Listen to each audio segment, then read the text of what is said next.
নমস্কাৰ বন্ধু বান্ধৱীসকল আন এটি নতুন ভিডিঅলৈ আপোনালোকক স্বাগতম জনাইছো বন্ধু বান্ধৱীসকল আজিৰ এই ভিডিঅ'ত আমি কথা পাতিম বি ফাৰ্ম আৰু ডি ফাৰ্মৰ কোৰ্স আপোনালোকে কেনেকৈ কৰিব পাৰে এডমিশন কেনেকৈ ল'ব আৰু তাৰ কাৰণে এন্ট্ৰেন্সৰ কি criteria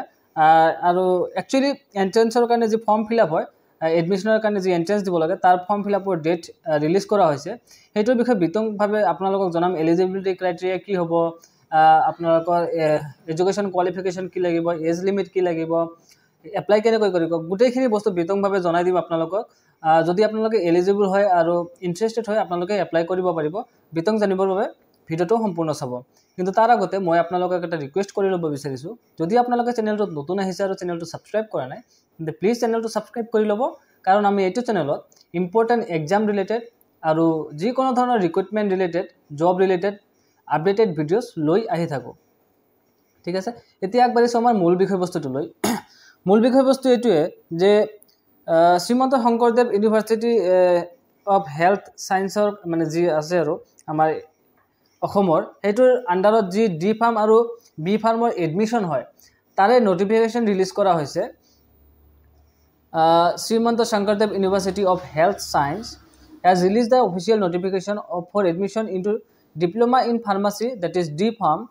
and bachelor of pharmacy that is B Pharm course ঠিক আছে so name of course D Pharm and B Pharm academic session hobo apnalokor 2024 name of university Srimanto Shankardev University of Health Science jetu amar Ohomor hoy aru sorkari name of organization Directorate of Medical Education Assam name of exam pharmacy entrance exam 2024 মুঠতে ফাৰ্মাসি যদি আপোনালোকে কৰিব বিচাৰে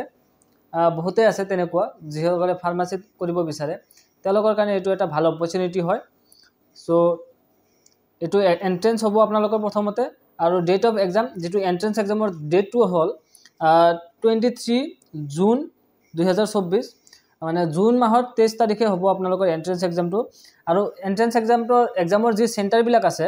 এবিলাক মই এবাৰ কৈ দিছো আপোনালোকৰ যেটো সেন্টাৰ উচৰত হয় হেতু সেন্টাৰ আপোনালোকে ফাৰ্স্ট প্ৰিফাৰেন্সত ৰাখিব পাৰে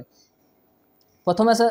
গুৱাহাটী দেন ডিব্ৰুগড় শিলচৰ যোৰহাট বৰপেটা তেজপুৰ ডিফু লখিমপুৰ ধুবৰী এণ্ড কোকৰাঝাৰ এখিনি হল আপোনালোকৰ এক্সাম সেন্টাৰ ইয়াৰে যেটো এক্সাম সেন্টাৰ আপোনালোকৰ নিয়াৰেষ্ট হয় হেতু আপোনালোকে প্ৰিফাৰেন্স 1ত ৰাখিব আৰু ক্ৰমান্বয়ে আপোনালোকে তাতকৈ অলপ দূৰত কোনটো তেনেকৈ আপোনালোকে ফিল আপ কৰিব পাৰে এতে এলিজিবিলিটি ক্ৰাইটেৰিয়া কথা যদি ক'বলৈ যাও বি ফাৰ্ম আৰু ডি ফাৰ্মৰ এডমিশনৰ কাৰণে এজ লিমিট আপোনালোকৰ হ'ব লাগিব কমসে কম 17 বছৰ 17 ইয়াৰ্স হ'ব লাগিব মিনিমাম আৰু আপাৰ এজ লিমিটটো ইয়াত দিয়া নাই ঠিক আছে আৰু এডুকেশ্যন কোৱালিফিকেশ্যন আপোনালোকৰ হায়াৰ সেকেন্ডাৰী পাস কৰা হ'ব লাগিব সায়েন্সৰ পৰা ঠিক আছে higher secondary with physics chemistry and biology English থাকিব আৰু ম্যাথ থাকিলেও একো প্ৰবলেম নাই ঠিক আছে আৰু এটা ইম্পৰ্টেন্ট নোটিস এটা আছে যিসকলে ওপেন স্কুলৰ পৰা হায়াৰ সেকেন্ডাৰী কৰিছে তেওঁলোকে এইটো কোৰ্সৰ কাৰণে এলিজিবল নহয় ঠিক আছে আৰু এপ্লিকেশন ফিৰ কথা যদি ক'বলৈ যাও জেনাৰেলৰ কাৰণে আপোনালোকৰ এপ্লিকেশন ফি হল 2000 টকা এসসি এসটি কাৰণেও 2000 টকা ওবিসি এমওবিসি ইডব্লিউএছ ৰ কাৰণেও 2000 টকা আৰু অনলি যিসকল পিডব্লিউডি ক্যান্ডিডেট আছে with disability of 40% or more তেওঁলোকে কোনো ধৰণৰ ফি পেমেন্ট কৰিব নালাগে আৰু বাকি যিমান আছে সকলোৱে 2000 কৰি ফিস পেমেন্ট কৰিব লাগিব এই এপ্লাই কৰাৰ কাৰণে আৰু এতিয়া কথা আছে এপ্লাই কেনেদৰে কৰিব সো এপ্লাই কৰাৰ কাৰণে সিম্পলি আপোনালোকে অফিশিয়াল ওয়েবসাইটটোত যাব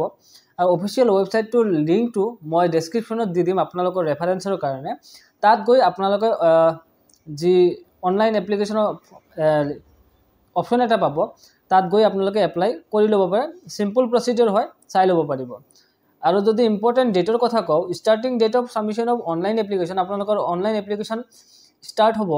14 মে 2024 ৰ পৰা আৰু লাষ্ট ডেট হল আপোনালোকৰ 29 মে 2024 সো বস্তুখিনি মনত ৰাখিব আৰু যদি ইন্টাৰেস্টেড আৰু এলিজিবল হয় আপোনালোকে নিশ্চিতভাৱে এপ্লাই কৰিব মই অলপমান সামাৰাইজ কৰিছো এক্সামটোৰ নাম হল ফাৰ্মাসি এন্ট্ৰেন্স এক্সাম 2024 আৰু কোৰ্স হল D pharm and B pharm date of exam যেটো এন্ট্ৰেন্স এক্সাম হ'ব আপোনালোকৰ হেতু হল 23 June 2024 type of exam entrance exam obviously আৰু ষ্টেট লেভেল হয় আমাৰ অসমৰ হয় আৰু এক্সামৰ টাইমটো হ'ব আপোনালোকৰ 10 বজাৰ পৰা 12 বজালৈ দিনৰ এক্সাম সেন্টাৰ মই কৈ দিছো এবাৰ আৰু টোটাল মাৰ্কস থাকিব আপোনালোকৰ 100 মাৰ্কসৰ এক্সাম হ'ব ঠিক আছে আৰু 4টা সাবজেক্ট থাকিব ফিজিক্স কেমিস্ট্ৰি বায়োলজি আৰু ইংলিশ প্ৰত্যেকৰে 25টা কৈ কোশ্চেন থাকিব আৰু 25 কৈ মাৰ্কস থাকিব ঠিক আছে 25 marks for 25 questions from 4 different subjects those are physics chemistry biology and english ঠিক আছে আৰু কোশ্চেন পেপাৰৰ স্ট্যান্ডাৰ্ডটো আপোনালোকৰ হাই সেকেন্ডাৰী লেভেলৰ হ'ব যে সায়েন্সৰ হাই সেকেন্ডাৰী স্ট্যান্ডাৰ্ড আছে আৰু কোনো ধৰণৰ নেগেটিভ মাৰ্কিং নাথাকে আৰু যেটো আপোনাৰ কোৱালিফাইং পাৰ্সেন্টাইল আছে এটো হল আনৰিজাৰ্ভ আৰু ইডব্লিউএছ ৰ কাৰণে 50 পাৰ্সেন্টাইল এসসি এসটি ওবিসি ৰ কাৰণে 40 পাৰ্সেন্টাইল আৰু যিসকলে আনৰিজাৰ্ভ ক্যাটাগৰী পিডব্লিউডি ক্যান্ডিডেট হয় মানে ফিজিক্যালি হ্যান্ডিক্যাপ ক্যান্ডিডেট হয় তেওঁলোকৰ 45 পাৰ্সেন্টাইল এইখিনি আছিল বি ফাৰ্ম আৰু ডি ফাৰ্মৰ বিষয়ে বিতং তথ্য আপোনালোকে যদি ইন্টাৰেস্টেড হয় মেডিকেল ফিল্ডৰ কাৰণে আপোনালোকে নিশ্চিতভাৱে এপ্লাই কৰিব পাৰে কাৰণ এটো ফাৰ্মাসি এন্ট্ৰেন্স এক্সাম হয় বহুতে সায়েন্স পঢ়ি ফাৰ্মাসি কৰিব বিচাৰে সো হেতু এটা ভাল অপচন হয় আপোনালোকৰ এটো